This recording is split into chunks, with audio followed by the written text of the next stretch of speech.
Hello, and welcome to another personally responsible episode of We Only Look Thin. I am Katherine Weigel. I am one of your hosts.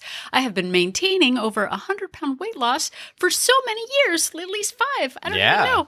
I don't know why I went many years. So many How many years years have you been maintaining? So many. many. So many.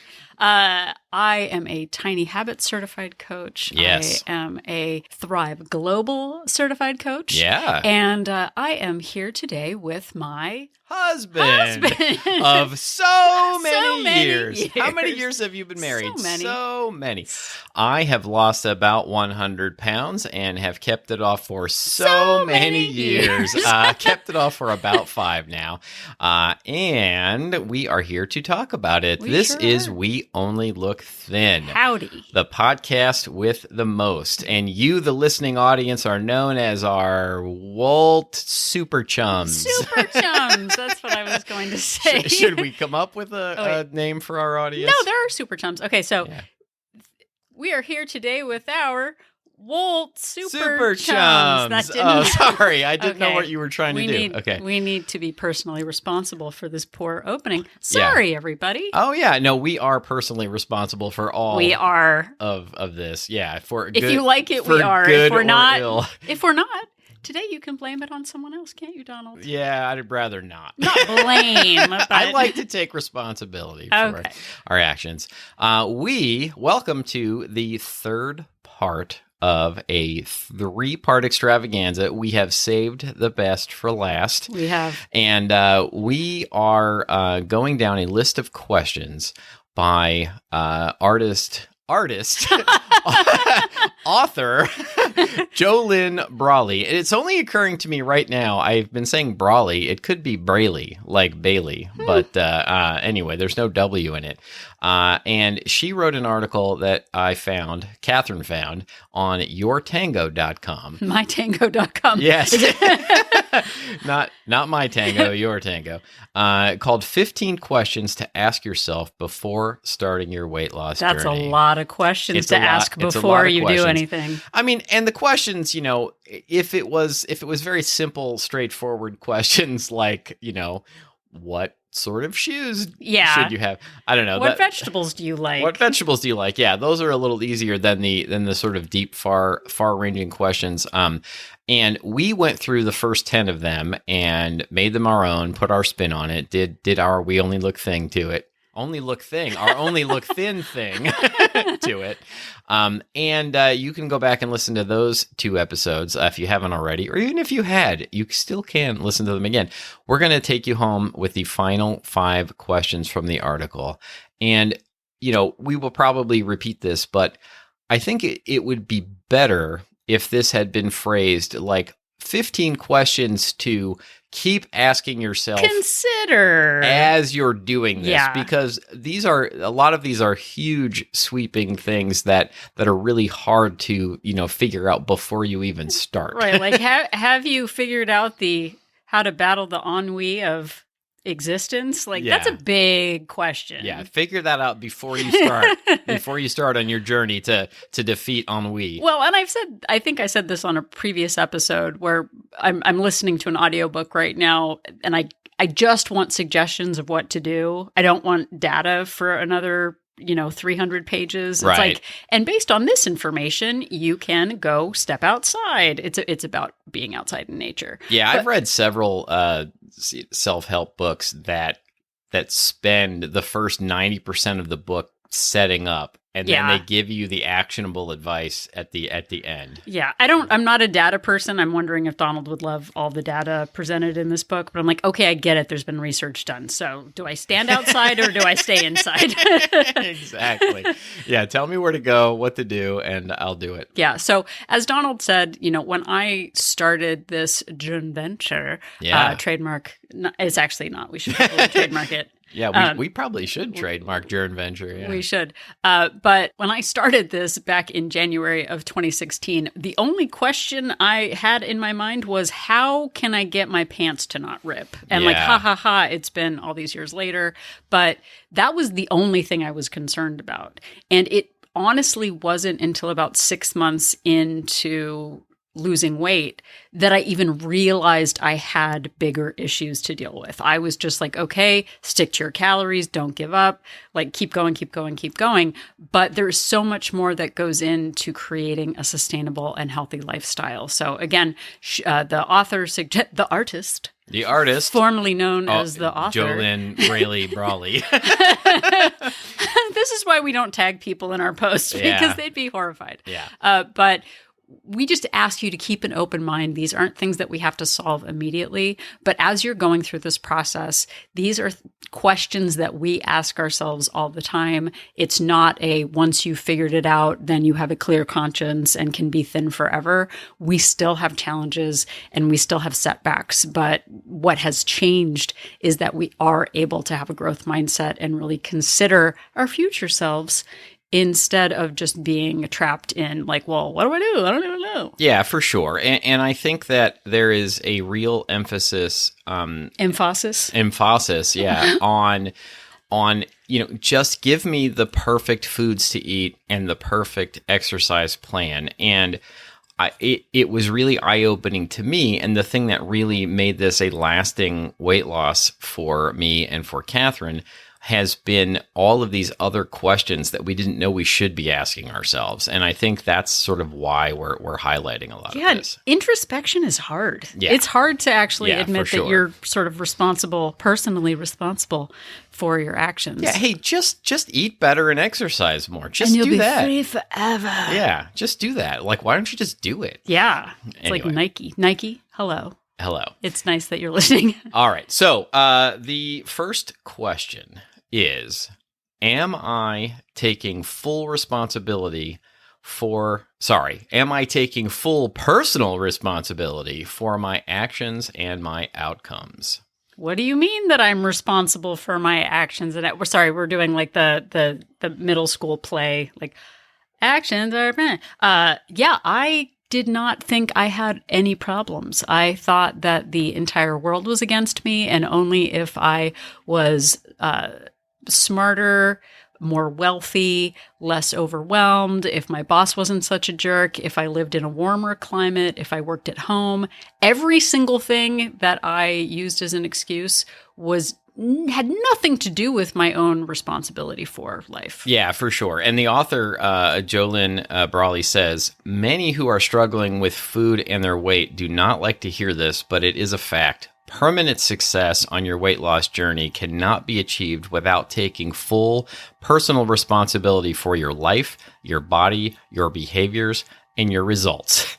If you blame everyone and everything else, then you have no power to make changes. It's true. And that is maybe the biggest. We're going to give you 5 gut punches today. That's right. That's right. And that's something you should enjoy, question mark? Why? Look forward Listen to this on an empty stomach, because you're getting gut because those gut punches are coming. But she goes on to say, it is your responsibility to make the necessary changes to achieve what you say are your goals. And when we, one by one unravel all of those excuses, we realize that it is possible. Because, we've done episodes talking about like, well, if only I worked in an office, then I could lose weight. Well, if only I didn't have kids. Well, if only I, whatever. And no matter what, challenges are going to come our way, and they come in different forms for each of us. But when I finally realized what I put in my mouth is my responsibility. Yeah. Okay, I have childhood setbacks and frightening memories of Brussels sprouts, but I've lived on my own since I was 18. I'm 40 something, right? Now 48, I guess, right now. Yeah, That's a lot of years to still be blaming the Brussels sprouts from when I was in second grade. Yeah. I am a grown-up, and it is my time and my opportunity to take responsibility for the choices that I'm making. When we deflect our issues and we become a victim of our lives, like the author said, like the artist said, when we act as a victim in our lives, we are taking away our own accountability and our own power. And, I spent decades blaming everything and everyone except for myself. And I lied to myself constantly. I said to myself all the time, I've had such a hard day. I deserve to eat this. I've had such a hard day. I deserve to skip my workout. It's my genetics. There's like everyone else has it easier than me. Thin people like don't have to work as hard as I do to make this happen. And it really wasn't until I realized that I had to be truly honest with myself and take responsibility that I was coming up with constant excuses to eat treats to soothe myself, and that I was using food to soothe myself. And recognizing that and being honest with myself has really been one of the keys to this. Yeah, and I think one of the big things for me too was acting like a martyr and just saying that the entire world is out to get me, and if only, if only, if only. And it can be really scary to realize that you have the power to make change. And and a lot of times when we start acknowledging that, it feels like we have to fix everything at once because, oh gosh, this is all me. I'm the problem. It's me. Right. That's Taylor Swift. Look, I made a modern reference, everybody. Man. No, see, and I'm so out of touch, I didn't even catch it. I saw it on TikTok on YouTube or something like that. Yeah, the Tick Tubes. Ew, that sounds gross. But when you realize it's about you, it's scary. But once we realize we don't have to fix it all at once, we can break it down into small, sustainable habits that will help us become the people that we want to be. Absolutely. All right. Why don't you give us our next question, darling? Okay. So the next question is, how do I feel about the weight loss journey I'm about to start? And anytime I had asked myself that question, I would say I hate it. Yeah. And it's not fair. I want nothing to do with it. No, I hate it. And I'm just going to, try to, plow through it, and I'll just lose 10 pounds a week for the next 10 weeks. And then I'll be at my goal weight and that'll be fine. And then I can go back to the real me. Yeah, I would rather do virtually anything else than worry about my weight loss and fitness journey. And I think that's part of the reason that I came up with all of those excuses we talked about under question 1. Like, I wanted permission to be able to just throw my hands up and do nothing, because that's what I actually wanted to do. Well, and part of me too, I know that there were times when I would do something because I felt like I should do it, like working out with a personal trainer. And I almost wanted to prove him wrong. Like, well, this isn't going to work. Like, right. I mean, and, eating 1,200 calories was not really the best thing for me. So maybe it wasn't right in the first place. But when we cross our arms and just say, this isn't going to work or this sucks, then it's not going to be great. Yeah, that is not Jolynn Brawley's take on the question. Her question behind the question is, think about your emotions, not your rational thoughts about this. And really ask yourself, like, what you're about to do something that you're going to hate? And she says you cannot enjoy the outcome of a journey that you despise. And I actually do think that is a really good point. I would rephrase it, however, to say it's really difficult to stay on a path that you despise. Yeah. So if you're about to, what my takeaway from this is, if you're about to start a diet, and you are about to cut out, a bunch of foods that you love, and you feel like you're going into hyper restrictive mode, and you feel like you're cutting all fun and enjoyment out of your life, then you're probably about to embark on a plan that's not going to ultimately work for you, because you won't be able to stay on it. Yeah. If you just constantly despise what you're doing, it's really difficult to keep going. Well, and that's sort of what the Tiny Habits method is. BJ Fogg, author of Tiny Habits, talks about making small changes based on observations that you can make about your own life that are not healthful. And sure, I started tracking calories when I started this journey. I still, years later in maintenance, I still track my calories. Yep. But when you focus on sort of the identity that you would like to cultivate, and at first I would like to cultivate the person who weighs 145 pounds. Like, I want, because that's a feeling, right? Like being 145 pounds. But when you actually observe the things that you're doing that don't make you feel good and start making changes from there, how could I feel better? Well, I would probably feel better if I wasn't drinking every night. I would probably feel better if I wasn't stuffing myself with chips every night. I would probably feel better if I got off the couch a little bit more. And when you start imagining feeling more confident, not having heartburn every night, sleeping better, being in a position where you're not thinking about deprivation, but rather what you can add to your life, you're changing your identity to be in control and empowering yourself instead of, oh gosh, everybody else gets to have fun and I don't get to have any fun. We're responsible for ourselves. Item 1 from the beginning of this episode, if you go back to that. Yeah, all the way back to the beginning.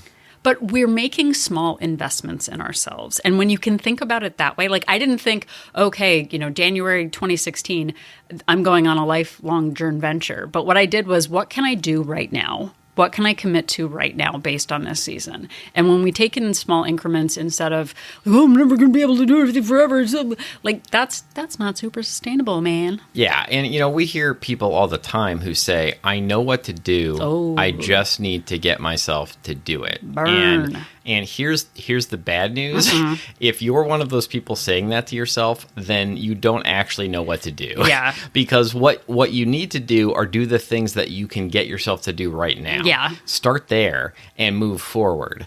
It's not about like going from where you are to jumping in feet first to something that you feel like you have to do. Like, you're going to the gym every day, you're cutting down to 1,000 calories every day.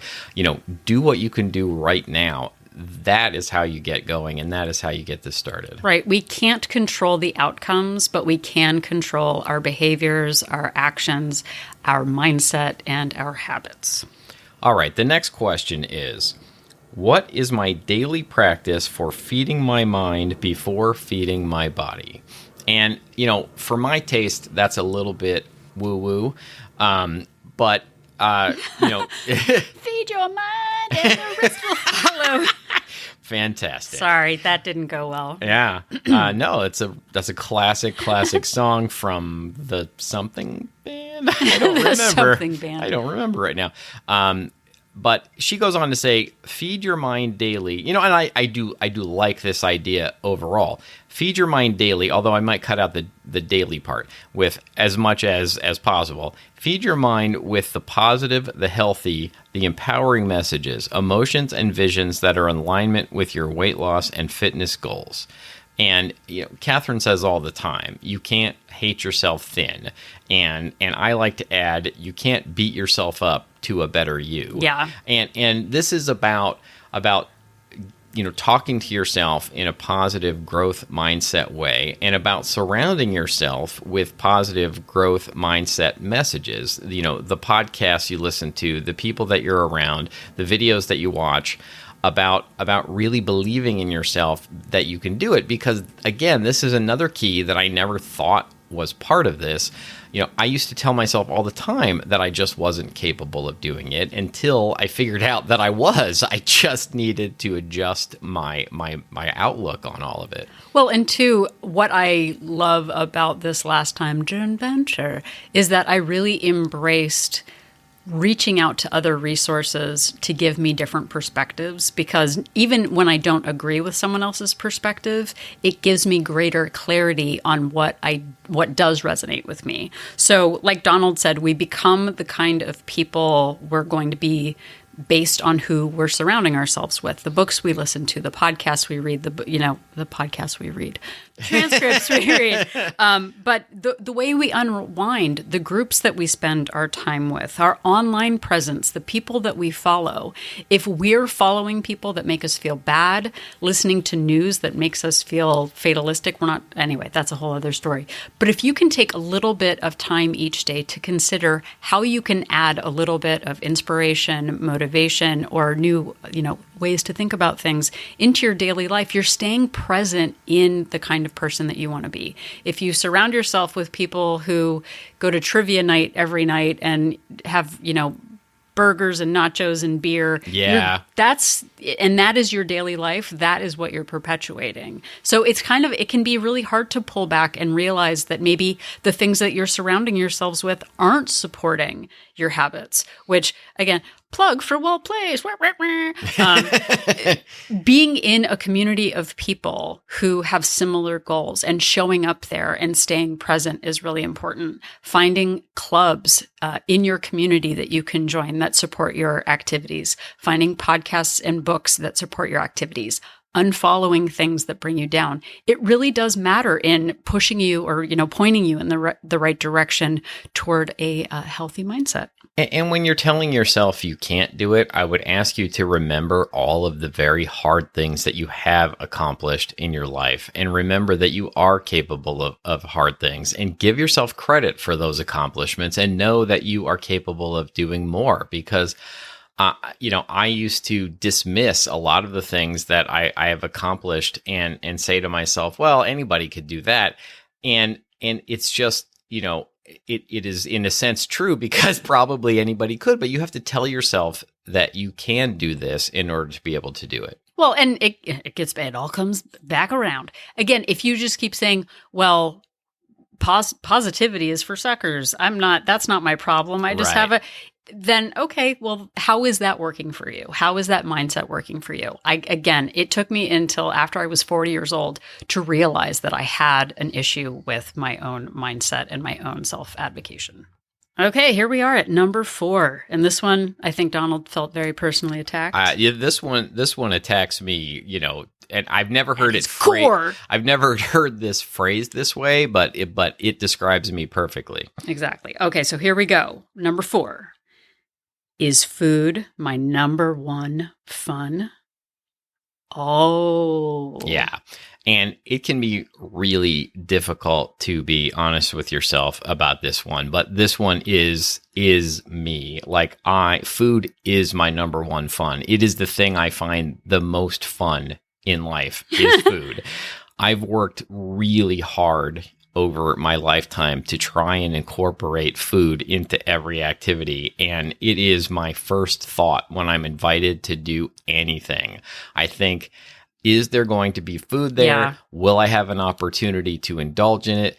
Can I use this as an excuse to eat as much food as possible? And how am I going to twist the situation to make it an excuse to eat as much food as possible? Well, but food is a celebration. People connect over lunch and dinner and, game nights with beer and pizza and whatever. Yeah. And it is a social activity. And I know that there are some schools of thought of food is nourishment and that is all, and that's what I use it for. Oh, yeah, sure. Yeah, sure, Dan.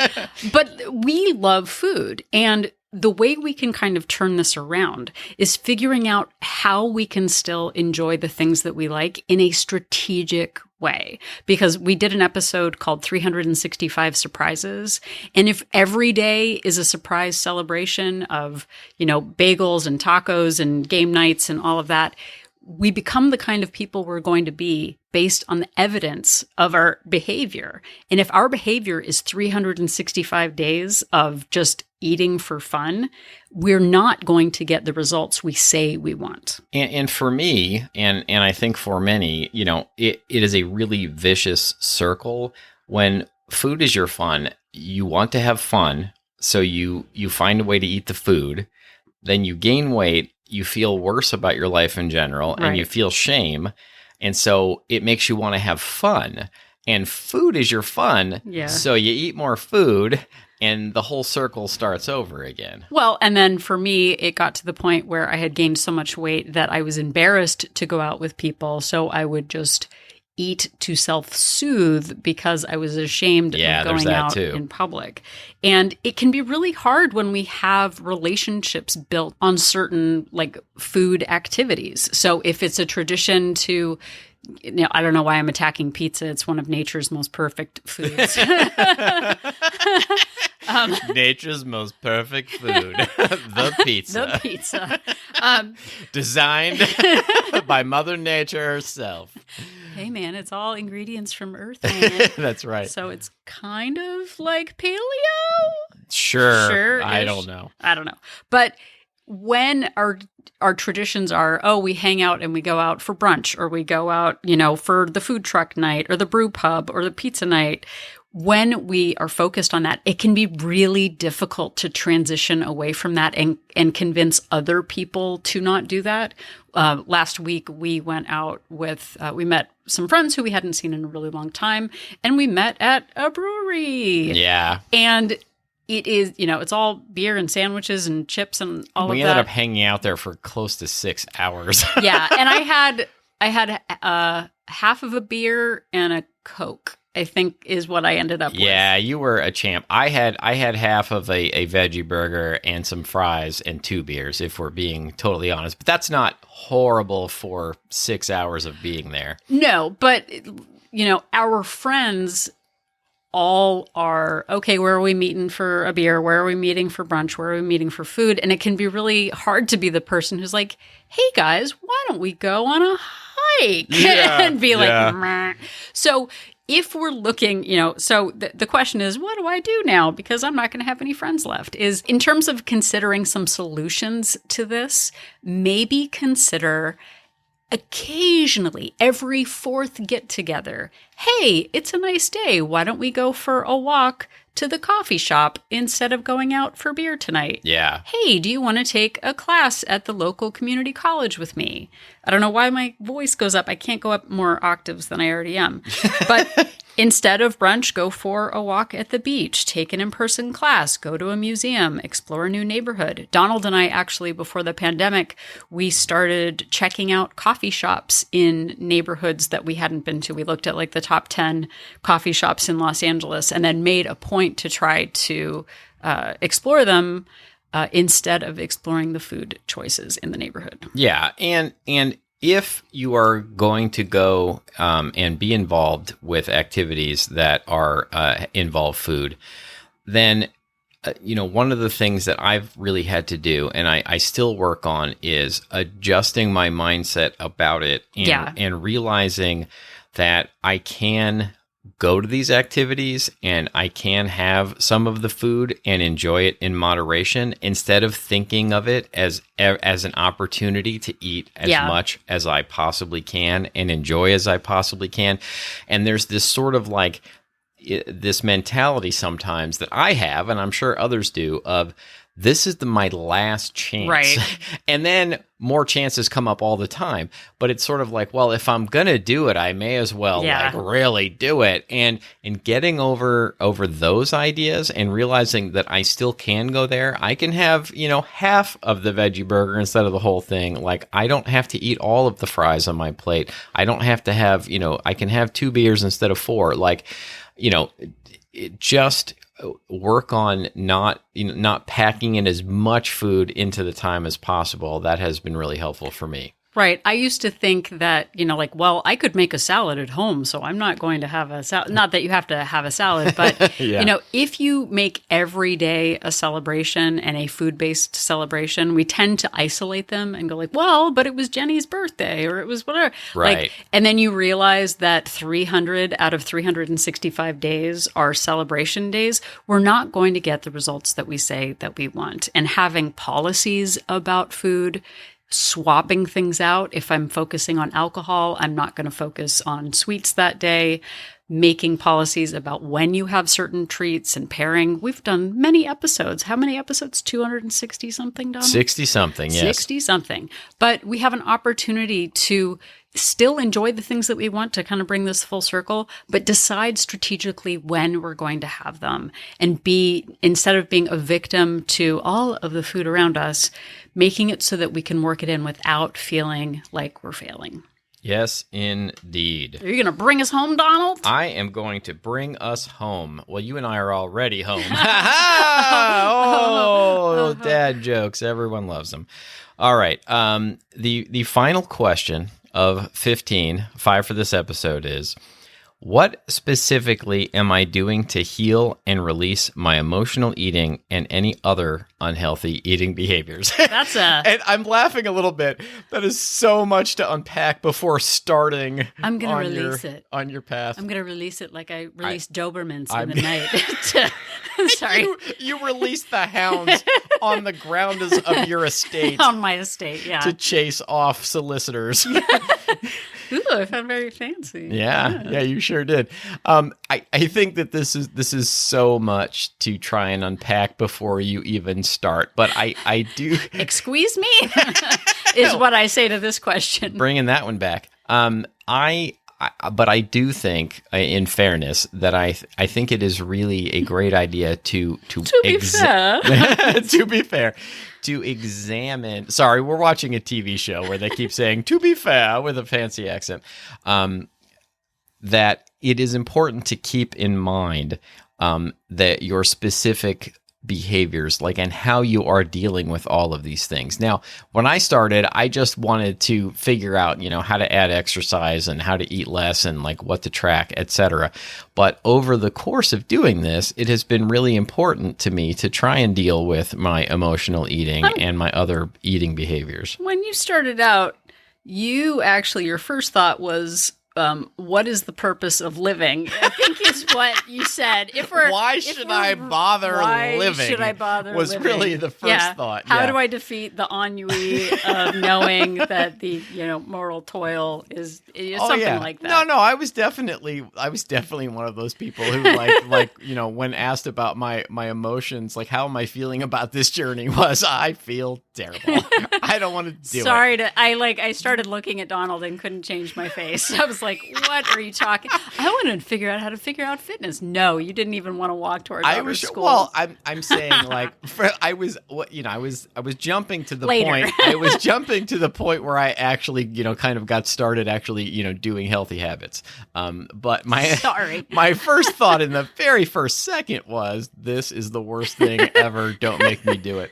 But as I've been going along, trying to get to the root and really dealing with the sources of my emotional eating and binge eating and the other things that I've been engaged in, secret eating, has really been instrumental in doing this. And I think it's a very high level problem. It takes a lot of work, and some of it may involve professional help. Yeah. But I think that it is important to realize that these are symptoms, and these are things that you really should try and get to the root of. And it's not just about, as we've said throughout this episode, it's not just about figuring out the right exercise and diet plan to be on, but it's going to be really hard to accomplish a long-term goal if you're not dealing with the causes of your bigger eating problems. Right. So I think in a previous episode that we said that she said that weight is a symptom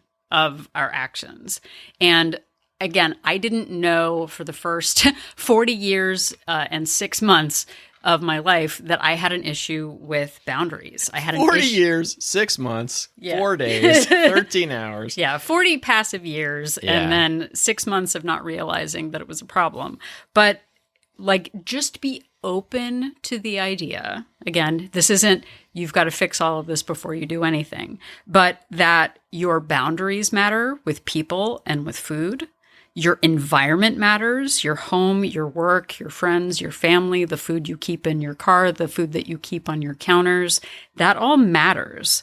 The stressors that you have in your life and how you deal with them, the unknowns, your coping mechanisms, and your identity all factor in. There's probably some more stuff too, but there is a lot to unpack. And one of the things that she says in the article is, once you figure it all out, you'll be free for weight loss forever. Which, again, Donald sees this more metaphorically than I do. Yeah. But for me, please know that it is a constant maintenance. Maintenance isn't a passive word. It is an active verb of continually addressing my boundaries, addressing my stressors, noticing when I slip back into behaviors that are unhelpful, going back to stress eating instead of managing my stressors in different ways. But being just aware that all of these things affect our ability to manage our weight, at least lets us know that we're not a victim to the world, that we have the opportunity to take action and to reassess and evaluate and adjust as we go along. I used to have the identity of a victim. I was overworked, underpaid, underappreciated, Polish. It was my genetics. If only I didn't work so much, if only I had more money, if only I wasn't a mom, if only I didn't have to go to college, then I could lose weight.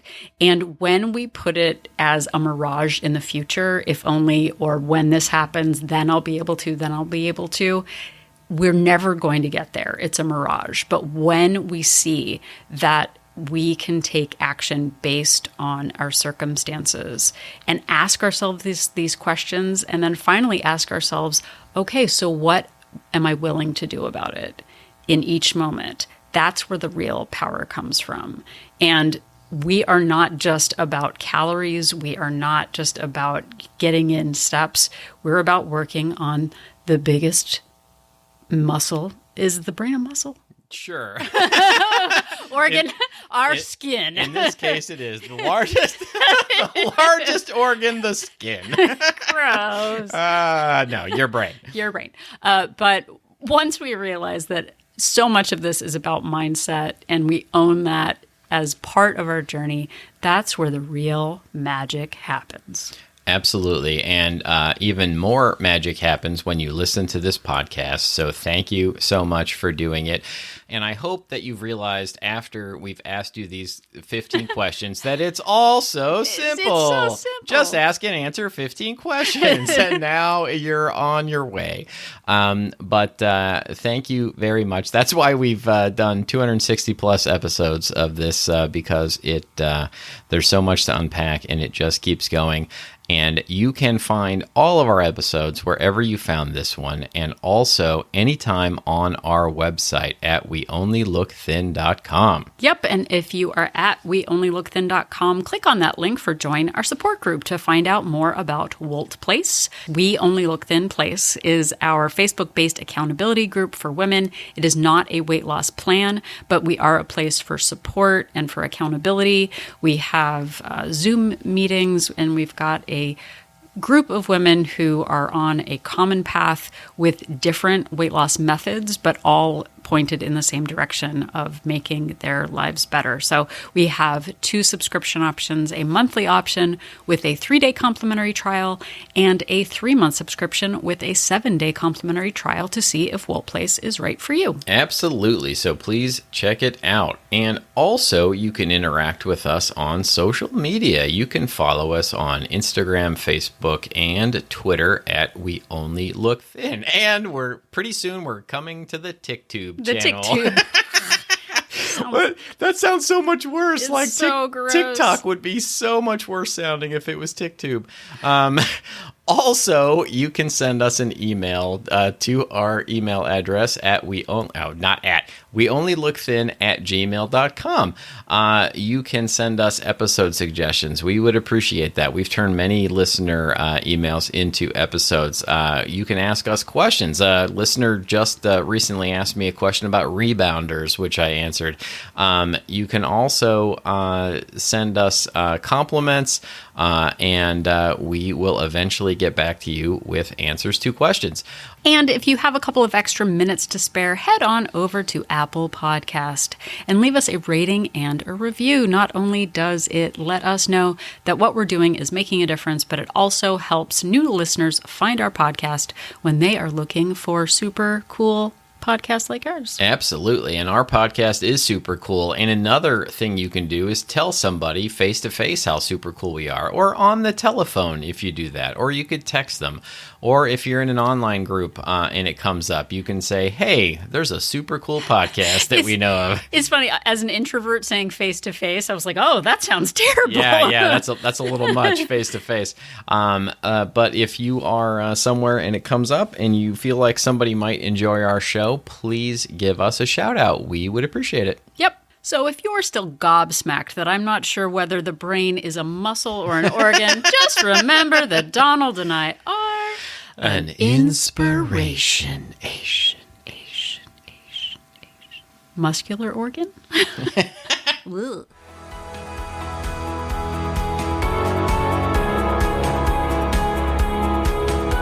The information that you hear on this podcast is for informational purposes only. The hosts are not medical professionals. You should always consult with your doctor, nurse, or other certified health professional before beginning any diet or fitness program.